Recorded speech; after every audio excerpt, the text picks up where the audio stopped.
नमस्कार दोस्तों, इस वीडियो में हम बात करने वाले हैं इको टेस्ट यानी कि इकोकार्डियोग्राफी के बारे में। दोस्तों, इको टेस्ट को इकोकार्डियोग्राफी या इकोकार्डियोग्राम वगैरह नामों से भी जाना जाता है और इस टेस्ट में ध्वनि तरंगों यानी कि अल्ट्रासाउंड का इस्तेमाल किया जाता है, जिसमें कि दिल की अंदरूनी तस्वीरें बनाई जाती हैं।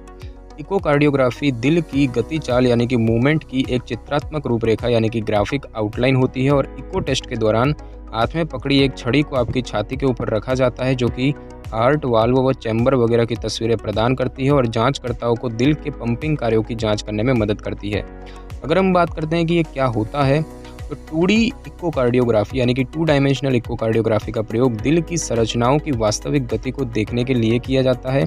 2D इको टेस्ट मॉनिटर पर शंकु के आकार का दृश्य यानी कि कॉन शेप व्यू देता है और इसकी मदद से दिल की संरचना की गति को वास्तविक काल यानी कि रियल टाइम में देखा जा सकता है। और यह टेस्ट काम के समय दिल की विभिन्न संरचनाओं को देखने और उनका मूल्यांकन करने में डॉक्टरों की मदद करता है। हार्ट वालों में खून के बहाव की जांच करने के लिए इको टेस्ट के साथ अक्सर डॉपलर अल्ट्रासाउंड और कलर डॉपलर अल्ट्रासाउंड टेस्ट को संयोजन के रूप में प्रयोग किया जाता है।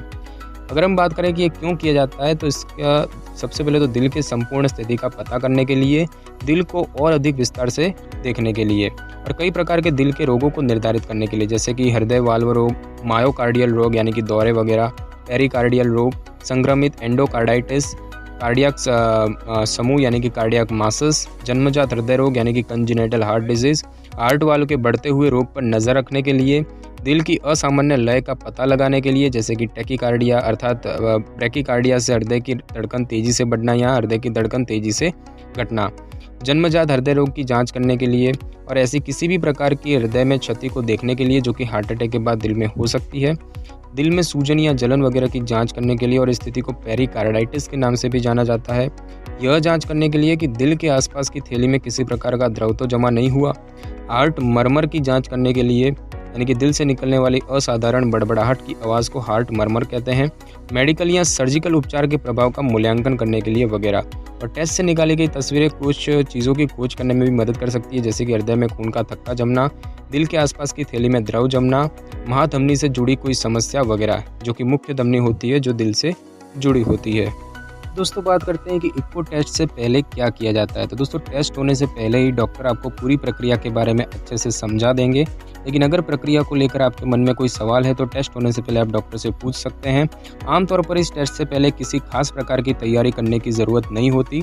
अगर आप किसी भी प्रकार की दवा या हर्बल उत्पाद का सेवन करते हैं तो इस बारे में डॉक्टर को ज़रूर बताएं। अगर आपका स्ट्रेस इकोकार्डियोग्राम टेस्ट किया जाना है तो टेस्ट होने से 4 घंटे पहले तक पानी के सिवा कुछ भी खाने या पीने से परहेज़ करें।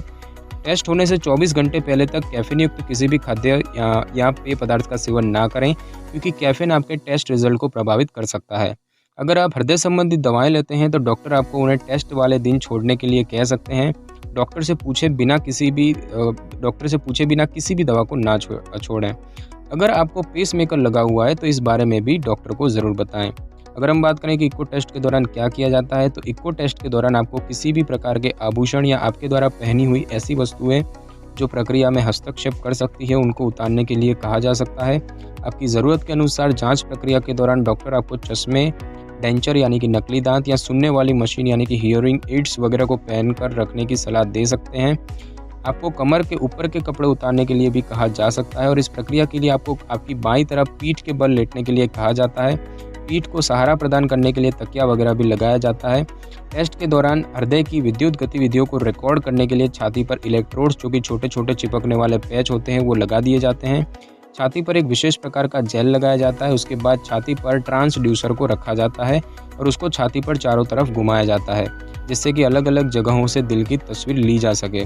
परीक्षण करने वाले डॉक्टर दिल की संरचनाओं और अन्य जगहों की तस्वीरें प्राप्त करने के लिए ट्रांसड्यूसर प्रोब को छाती के इधर उधर फेरते हैं और कभी कभी थोड़ा दबाव भी डालते हैं। ट्रांसड्यूसर द्वारा दिया गया दबाव असुविधाजनक नहीं होना चाहिए। अगर आपको ट्रांसड्यूसर के दबाव से तकलीफ महसूस हो रही है तो इस बारे में परीक्षणकर्ता को बताएं। टेस्ट प्रक्रिया के दौरान आपको कुछ समय के लिए सांस रोकने, गहरी सांस लेने या नाक के द्वारा छींकने के लिए कहा जा सकता है। टेस्ट के दौरान आप अपनी हार्ट वाल्व के अंदर खून के बहने की आवाज़ें सुन सकते हैं।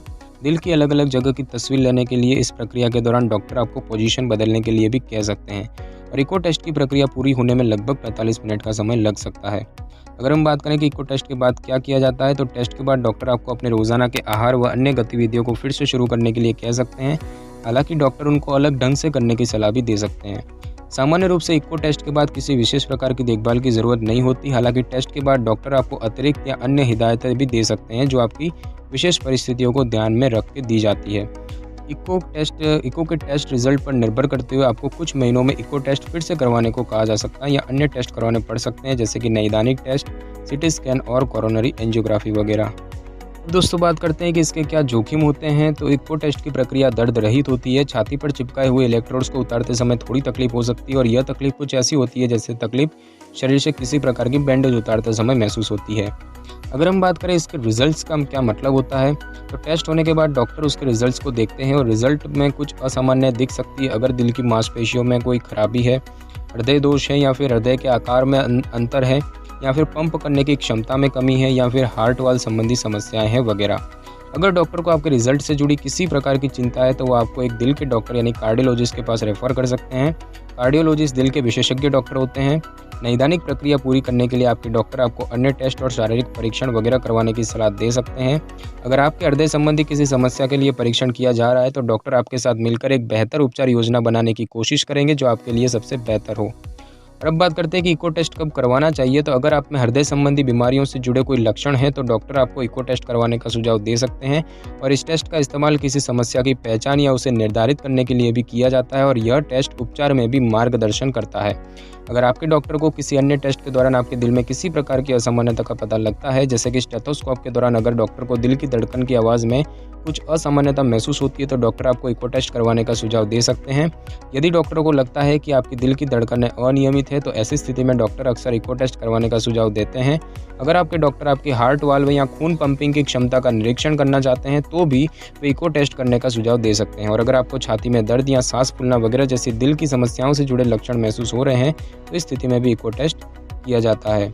तो दोस्तों इस वीडियो में बस इतना ही। अगर आपको वीडियो अच्छी लगी हो तो वीडियो को लाइक और शेयर करें और कमेंट करना बिल्कुल भी ना भूलें। और अगर आप हमारे चैनल पर नए हैं तो चैनल को सब्सक्राइब करके बेल आइकन के बटन को क्लिक कर लें ताकि मेरी नई वीडियो की नोटिफिकेशन सबसे पहले आपको मिल सके। Thanks for your time.